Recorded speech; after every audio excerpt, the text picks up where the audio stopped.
Hi, my name is Pete Hahn, and thank you for watching this tutorial video.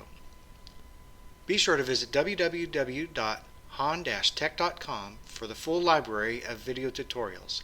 I hope this video increases your knowledge and helps you become more efficient with this topic, whether for home or work. Please support this channel by sharing these videos with your friends and colleagues. Hi guys, welcome to today's video. In this video, I will be demonstrating version 2 of our hugely popular divergence indicators.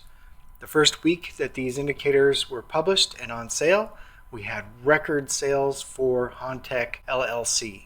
And with this release, we are upgrading the indicator, and we're going to also be providing the upgrade for free at no charge to those who have already purchased the previous version of the indicator. And we are also providing the upgraded version at the same price as the previous version. The upgrades we implemented in this version were prompted by feedback we received from viewers. And I think you're going to find that the changes are very significant in that they have a dramatic impact in changing the behavior of the divergence signals. So therefore it will give you a much wider range within the parameters that you judge divergence on your own to be able to adapt the indicator to meet however it is that you look at divergence, whether it be a long time frame, short time frame, or whether you look at the high and low of the bars, or you look at the close of the bars. We're going to go into details step by step. I know this chart right here looks like an eye chart. It's probably making your eyes bleed, but don't worry. It's just because I set things up so that we can quickly snap through 8 different charts, and I can explain to you the differences between the settings without having to bore you with going in and changing the settings. Then after we get through the charts, I'm going to show you the other upgrade that we added to this version, and that is the ability to run scans. Yes, that was also requested by viewers, and guess what? We responded, and now we're going to be able to provide you a scan along with the chart indicator. And again, that scan is going out to everyone who previously purchased version 1, and that's going out at no charge. And also we're including that scan along with version 2, and we're not going to increase the price at all. Same price. Okay, so let's go ahead and begin with the disclaimer. Very important that I explain that I am not a professional trader, nor am I a certified financial advisor. Nothing in this video should be interpreted as an advertisement to buy or sell any financial instrument. My sole purpose here is to provide you with the education and the technical tools to be able to accomplish the things that you need to on your Thinkorswim platform. I really can't tell you how to buy or sell, how to make money trading these indicators. All I know is that this is an indicator that accurately measures positive and negative divergence using multiple lower studies. And it does so according to rules that have been established for many decades. So with that said, let's go ahead and get on into the charts, and I'm going to try and move through this very quickly. If you need to see more detail, we did 2 previous videos on this. One video shows you the live demo. It shows you how the alerts are triggered on a live chart. The other video goes into great detail explaining divergence for one, and then showing you how to adjust all of the different parameters. So be sure, if you haven't seen those other 2 videos, if you like what you see here, go back and watch those other 2 to make sure that you understand the full scope of what we provide here. And towards the end of the video, after we get through running some scans, then I'm going to introduce you to the link that you can go to at the Hahn-Tech website that will give you the current pricing and the opportunity to go ahead and request to purchase these indicators. Okay, so stay tuned. We're going to look at some charts now. Okay, so I'm going to maximize the cell in the top left-hand corner, and the left column is a series of 4 charts that show the MACD version of the indicator. On the right side is a column of 4 charts that show the stochastic and the RSI version of the indicator. So we'll first go through the MACD version, and then we'll go through the stochastic and the RSI version. And so I'll go ahead and maximize this cell. And so here you see the indicator set up to behave exactly like version 1. There's 2 additional settings that we've added, and the default values cause the indicator to behave exactly like version 1. So if you're at all worried that you're going to get version 2 and it's going to behave differently, don't worry. The default behavior is exactly like version 1, and with the addition of the new settings. So I'll introduce you to those settings now, and we'll go to Studies, Edit Studies. We can click the gear icon here to go into the user adjustable parameters, and you can see in the top the first two inputs are the ones that have been added. We've got one called a swing pivot price and one called a divergence price. And this is going to control two aspects of the indicator. One is going to control how the indicator calculates a swing price, whether it's using the close or the high and low of the bar, and the other is going to determine how the indicator looks at divergence, whether it's using the high and low of the bar or the close of the bar. So you've got these two different parameters to adjust in addition to everything else that's explained in the other videos. And I'm just going to go ahead and press cancel and cancel. This is how everything is set up, just like version 1. So we really don't need to go into much more detail, except I want you to pay attention to how these signals are appearing, because when we go on to the next chart, they're going to change very slightly. Now, in addition to the divergence signals changing very slightly, I've also got the chart set up to appear a little bit differently to sort of bring out and help you understand how the indicator is viewing the price action. And let me go ahead and zoom into this so that we can get into a little bit greater detail and you can understand exactly how this stuff is taking place. Okay, and I'm going to just go into Studies and Edit Studies so that I can show you the changes that were made to the settings. And we'll click the gear icon, and you can see that the swing pivot price has been changed from high-low to close. There are two options there, and that's all. You can change it to close or high-low. High-low is the default. In this particular chart, we've changed it to close. So this means that for judging the swing pivots, which is you have a number of bars in one direction followed by at least one bar in the opposite direction, that creates a swing pivot. So you can have a swing pivot high, and I'll point those out to you. We'll go ahead and cancel out of here. So you can see every place that you see one of these little blue squares is a place that the indicator is picking up a swing pivot in the price action. And it's set to using the close, and the close is plotted using this white line on this chart. So in this particular setup, the indicator is using the close of the bar and not the high and not the low. You can see right here, for example, if you were using the low to create that pivot low, it would occur here where the cursor is instead of here. So what happened is on this bar, you had a higher close here, and so that created your swing pivot low based upon the closing price here on this bar instead of this bar. So that's all that's changed now. So in order to pick the pivots, the swing pivots, it's just using a different value. It's using the close instead of the low or the high. Okay, so we'll go ahead and put that chart back. Now let's go ahead and look at the next chart. And let's go ahead and zoom in over here, and we'll look at this a little bit more closely. I'll go ahead and shift this up so we get a good clear view of all this. And then let me explain how the settings on this chart differ and how that changes the way the signals are being read. Okay, so I'm just going to go ahead and click on Studies and Edit Studies and go ahead and click the gear icon so I can show you the setting. And in this case, I've got the swing pivot price, which was set to close in the previous screen. I've got that set back to high-low, which is the default. So in this case, the chart is using the highs or the lows to pick your swing pivots. Okay, and in this case, the divergence price has been set to close. The default's high-low. We changed it to close, and now what's going to happen is instead of comparing the low of one swing pivot to the low of another swing pivot, it's going to compare the close of that previous swing pivot to the close of the current swing pivot to determine whether divergence was present. It's going to be a subtle difference, and we'll go ahead and press cancel here.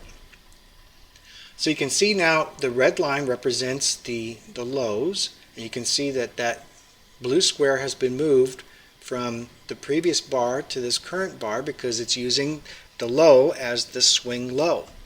And the divergence indicator is picking up on the actual value of the close. So it's actually comparing the value of the white line between these two pivots in order to determine the divergence. Now this is very important because I want you to see that somebody pointed out that this was a divergence signal here, and this is really kind of what prompted the whole thing. So let me indulge you with a little bit more detail here. So if we look at this line from here to here, and then we look at the histogram from here to here, and you can even look at the value line, right, the MACD value line. It looks like you very clearly have positive divergence here. However, if you look at the low to low, now what's the value of this low? You can see it in the upper left hand corner. It's 181.02. What's the low of this one? This one is 181.09. So that line is actually sloped in a positive direction. There is no real positive divergence with the indicator because you really don't have a lower low here on February 11th. However, if you compare the close to the close, now you have a negative slope in price, and now you have the potential to pick up positive divergence.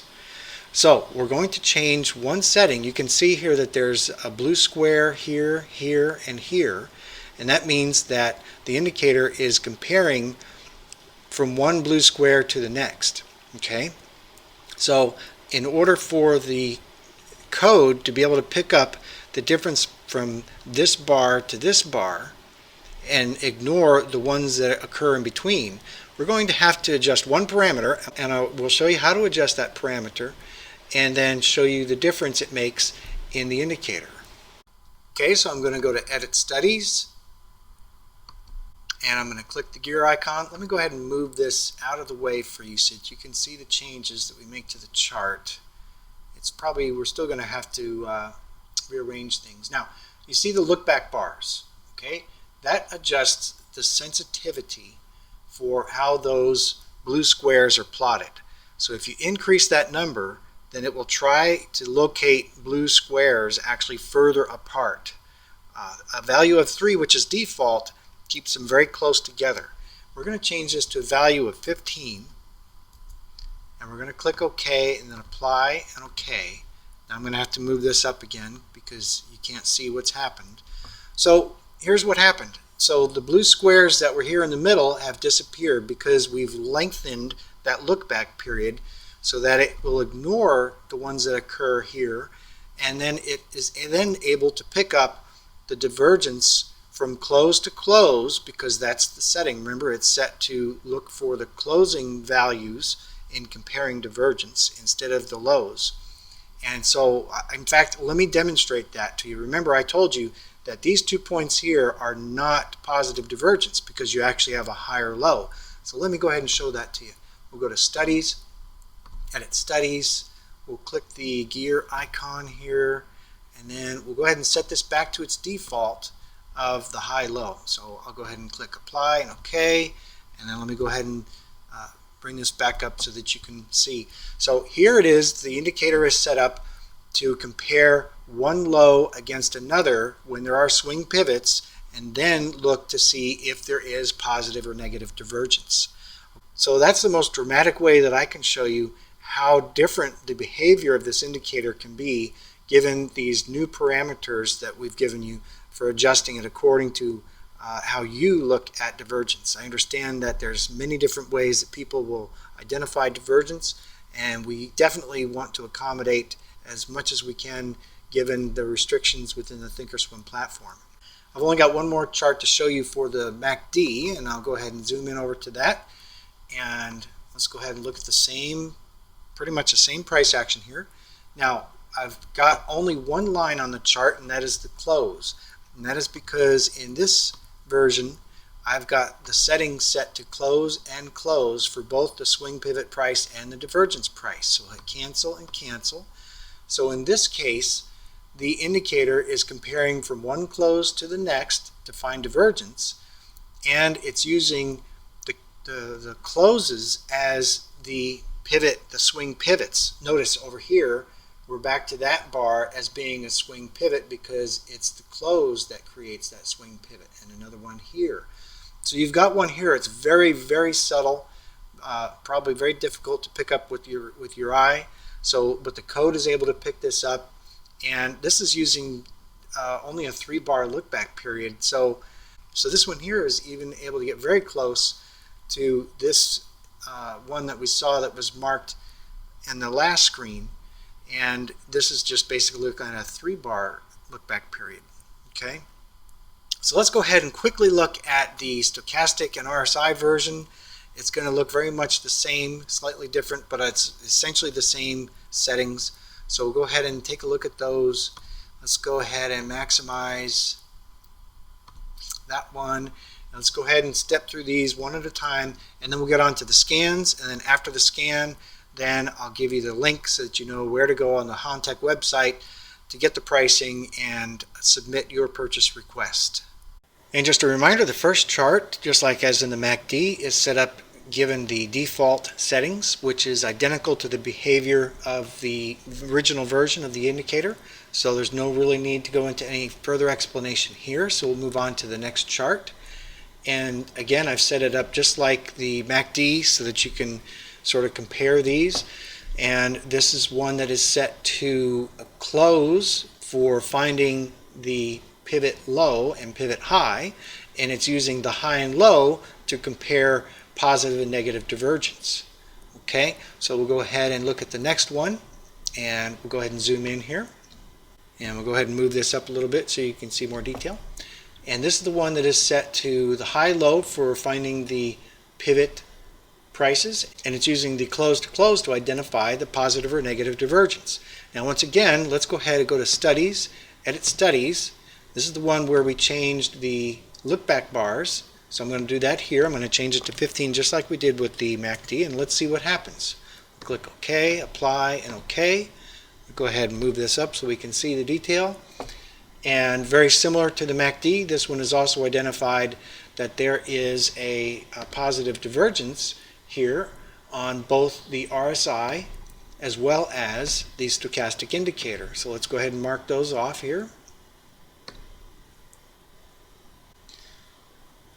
And that divergence on the stochastic would barely be perceptible by the human eye.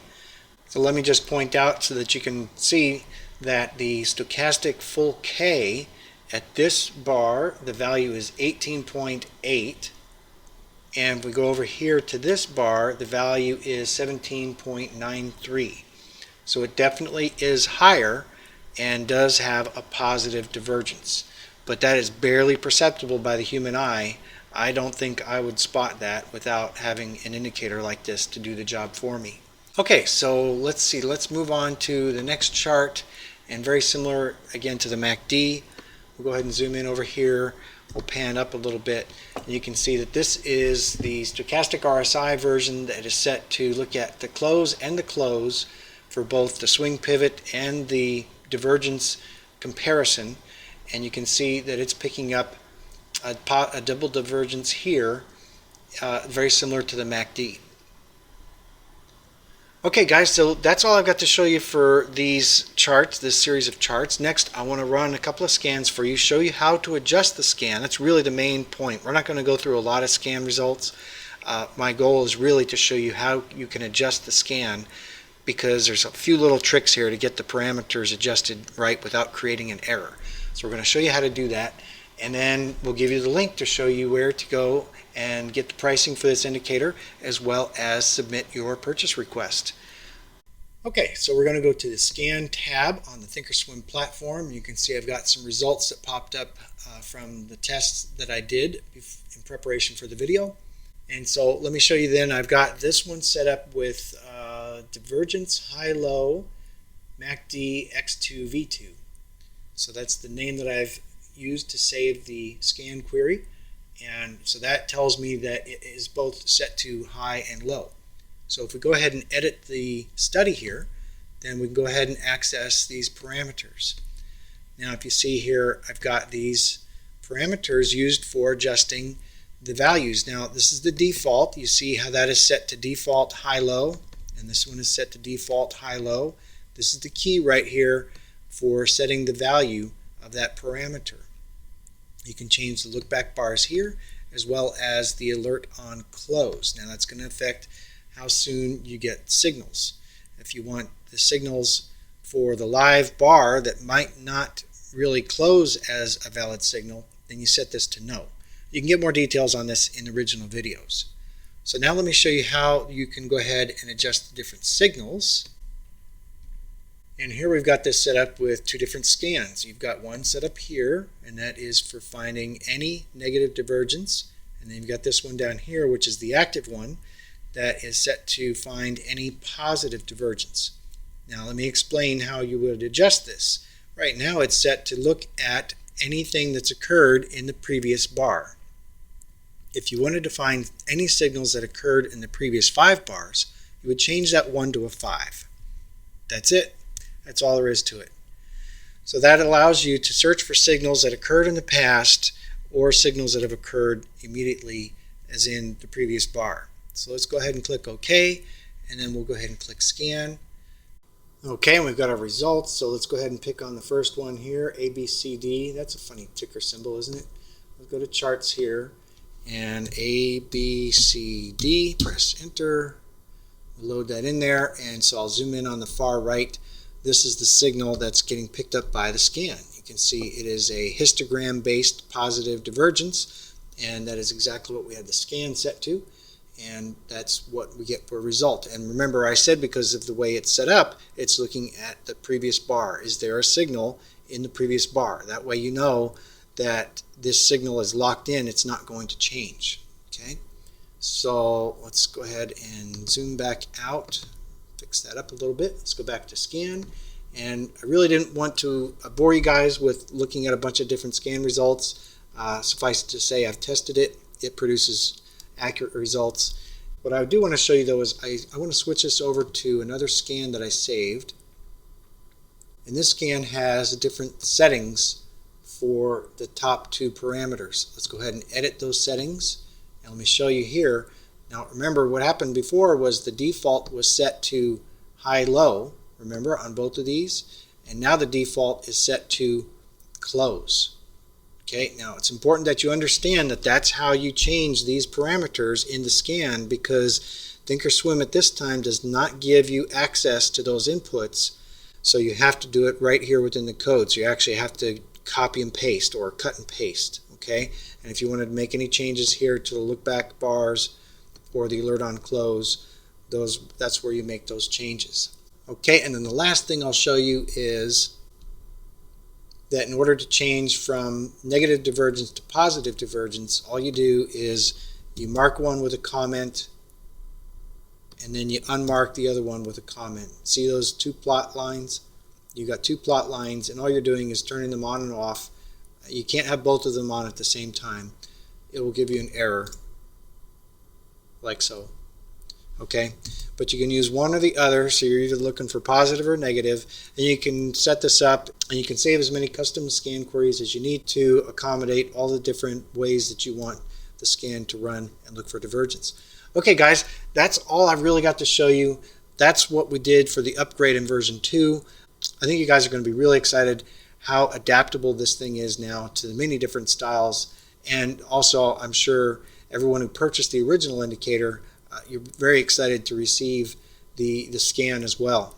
We're going to be publishing those via email just as soon as we can publish the video. We want to make sure we get those out to everyone who's already made a purchase. And so guys, here's the link where you can go to the Hahn-Tech website, and on the Hahn-Tech website this page will show you the pricing, the current pricing for the indicators. Like I said, we've upgraded the indicator, we've given it much more flexibility and adaptability, we've added the scan code, and we have not increased the price. This is the same pricing that we had with version 1, except version 1 we had that 1 week of introductory pricing. And once again, I want to thank everyone who jumped in and made a purchase. It really made for record sales for that week for Hahn-Tech, and we really appreciate your support. I've got a lot of new things that are still in the works. This record week in sales has given me a little bit of extra breathing room, and with that I'm doing some analysis and studying different ways that we can add value and service to the website. One of the ideas that I've got is for a forum. So we'll have like a question and answer section, frequently asked questions section. We'll have a public version that's free. We'll have a private version that's available for only people that have purchased an indicator from Hahn-Tech. And we may progress even from there when we release an educational series that's going to be a pay-per-view. We'll probably introduce a private forum where students can then submit their homework and get feedback and get help with different projects that they're working on. So guys, I think a forum is going to really help me to reach out to you guys even more with even better tools and get you guys the answers that you need. Thanks so much for watching, and thanks again for your support. Take care, everyone. Thank you for watching this tutorial video. Be sure to visit www.hahn-tech.com for the full library of tutorials. I hope this video increases your knowledge and helps you become more efficient with this topic, whether for home or work. Please support this channel by sharing these videos with your friends and colleagues. Thanks, and take care.